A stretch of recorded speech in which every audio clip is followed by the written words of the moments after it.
Okay, in this short video, I want to introduce the concept of an argumentative technique. And I don't particularly care too much for the name.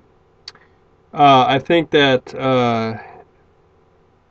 voice techniques might be better, because these are actually moves or, well, techniques that you can employ in order to make a niche for yourself, make room for your own voice in a conversation of voices that have already been published, thus made public. All right, so when you do academic research and you do a peculiar type of academic research, argumentative, you are trying to establish a point with the info that you find or you come up with, or the logic that you employ, and that point that you're trying to establish needs to be original to you in some way, in some nuance, in some aspect.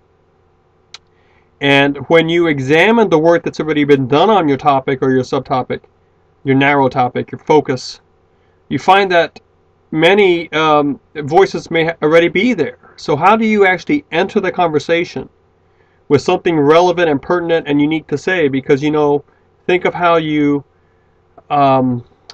handle conversations in everyday life. In order to keep a conversation going, there's no way that you can just be silent. There's also no way that you can just repeat what someone else is telling you, because that is not how you do a conversation. So you have to be able to ask important questions or contribute important data that hasn't already been contributed by people in the conversation. Ask a question that hasn't already been asked. Clarify a term. Bring new information to the table, so to speak. So any one of those can help the conversation, is considered a genuine conversation player or entry, because people in the conversation know how to respond to that. But, you know, if you're having a conversation with 4 of your friends and all you do is just repeat what people have said already, they very quickly will ignore you and then drop you out of the conversation, and then maybe even try to physically get away from you. So there is a technique to entering and contributing to a conversation that you actually know and are very comfortable with already, if you just remember that the techniques you employ for an everyday conversation are fairly close to these techniques that we'll employ to get us close, to get us entry into a conversation that's published about your topic. So you need to think in terms of, how in the world can I carve out a space for my own voice that is going to be articulated in such a way that people realize that although I'm responding to their ideas, I'm also contributing something. So what is my contribution going to be? Is it going to be in a certain type of analysis? Is it going to be a certain type of correction? Is there going to be a certain type of challenge? Will I define a term that to this point has been used very loosely? Will I bring new information to bear? Will my job or my voice be one of updating the older views? I don't know, but any one of those and more are techniques to get you into the conversation legitimately. Alright, so this is playing off the old idea that although there is a type of research that's purely informational, argumentative research is always going to use information as a means to an end, the end being the establishing of a certain point, one big point that you have.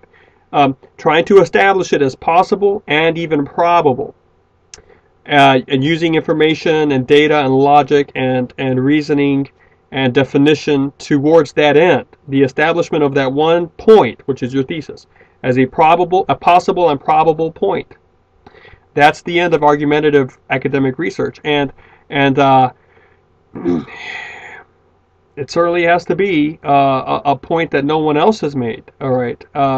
So although you might have shades of someone else's voice, or you need to somehow figure out an angle or a reconstruction of the idea so that it is in fact it takes on your stamp. Okay. Now there are 2 exceptions. The techniques I'm going to show you in these video sets have been more or less established. Sometimes they go under different names, and you can see them popping up in the academic reading that we've done so far, the journals and the books. Some of the books in the beginning will base the whole approach this way on one of these techniques. But we need to remember a couple things. First, there are more techniques than the ones I'm going to talk about now.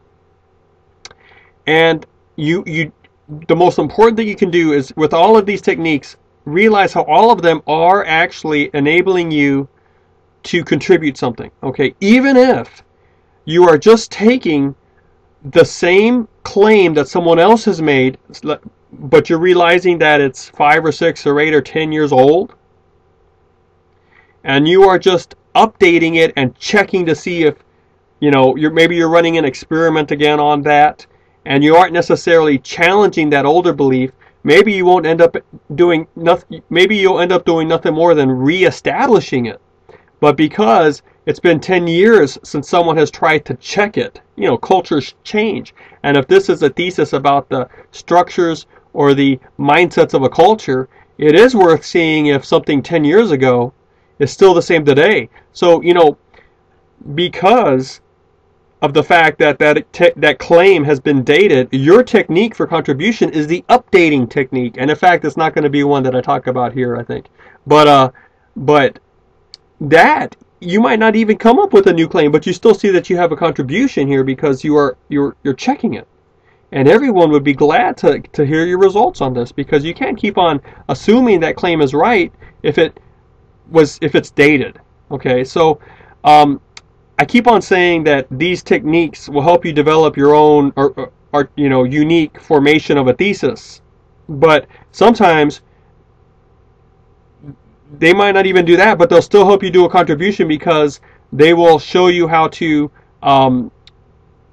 update a thesis that you don't actually change, but you can update it. So there's even one technique that's called the updating technique,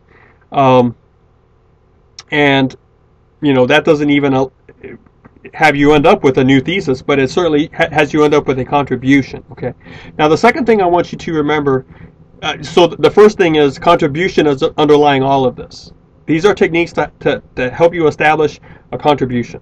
Okay. The second thing is, you can have a couple of these in your paper or your writing or your data interpretation. You can employ a couple of these in your project. So it's not as if you have to pick one and then the whole paper has to be around that. But usually there is going to be one that allows you in the main to establish your contribution more prominently than others. However, you might need to combine 2 or 3 of them to actually do it effectively. Or you may have a one main technique to get your voice in, but as you continue to work out your idea and you have sub-points you need to establish, you might at those points need to employ other techniques than the one that you use to get your main thesis situated as a contribution. So don't ever think that in your project you can use only one of these techniques. You probably will only use one, or you'll probably use only one to you know, establish your thesis. But you know, even there you might use a pairing. But to establish sub-points, you might bring in different techniques. So it's very common to find 2 or 3 of these used in an academic piece of writing.